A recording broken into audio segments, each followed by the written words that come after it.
வாழ்வோம் வாழ்விப்போம். நான் உங்க சுசி. வாழ்க்கையை வடிவமைக்கும் நிகழ்ச்சிக்கு உங்களை அன்புடன் வரவேற்கிறேன். பாகம் 8 அன்பு. நாம் ஒவ்வொருவரும் நிம்மதியாக அமைதியாக வாழ அன்பு வேண்டும். அந்த அன்பு தான் ஒருவனை ஆளாக்கும். அன்பு எப்படி ஒருவனை ஆளாக்கும் என்று இறைவன் ஞானவெளி மெய்கிராம் ஞானசித்தர் அவர்கள் கூறும் கருத்தினை அனைவரும் இணைந்து கேட்போம். வாருங்கள். வாழ்வோம் வாழ்விப்போம்.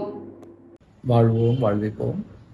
அன்பிற்குரியவர்களே, வாழ்க்கையில் வாழ்வது என்பது ஒரு கலை.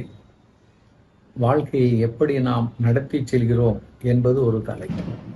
யார் இந்த கலையை கைவண்ணத்தில் வைத்திருக்கிறார்களோ, கையடக்கமாக வைத்திருக்கிறார்களோ, அவர்கள் உயர்ந்த நிலைக்கு சென்று விடுவது திண்ணம். இதற்கு காரணம், அவர்கள் தங்களை பற்றிய அறிவை அறிந்து வைத்திருக்கிறார்கள். தன்னை ஆளாக்குவது எது, எப்படி ஆளாக்குவது, ஒவ்வொருவருக்கும் நான் பெரிய ஆளாக வேண்டும் என்ற கனவும் கற்பனையும் சிறு வயதிலிருந்தே இருக்கும். ஆனால் எப்படி ஆகுவது, எந்த ஆளாய் ஆகுவது என்கின்றதுதான் சரியாக கணிக்க வேண்டும். நிறைய பேர் பெரிய ஆளாகிவிட்டார்கள்.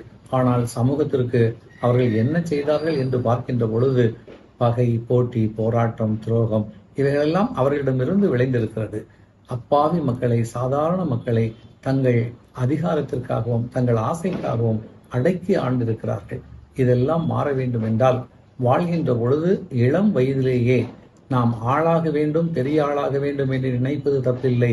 எந்த ஆளாக வேண்டும் என்பதை குறித்து அதை வழி நடத்தி செல்வதற்கு நாம் வழிகாட்ட வேண்டும். ஒவ்வொரு பெற்றோர்களும் ஆசிரியருடைய கடமையாக இருக்கிறது.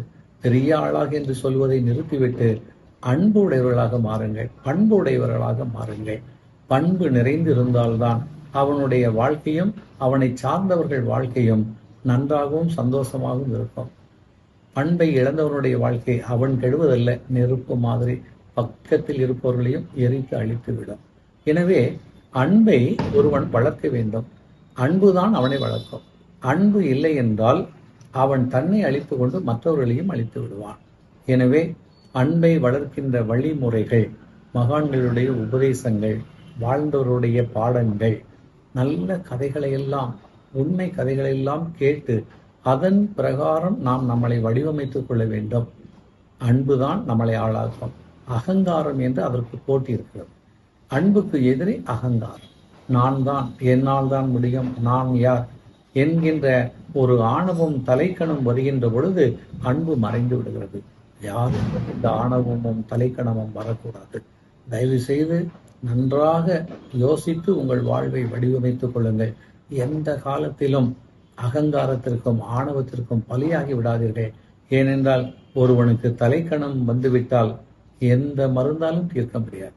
ஆணவம் வந்துவிட்டால் அவன் அடிச்சறுக்கி விழுந்து அழிந்தால் மட்டுமே அந்த குணம் மாறும். மற்றபடி அவர்களிடமிருந்து அதை மாற்றுவதோ நீக்குவதோ இயலாத காரியம்.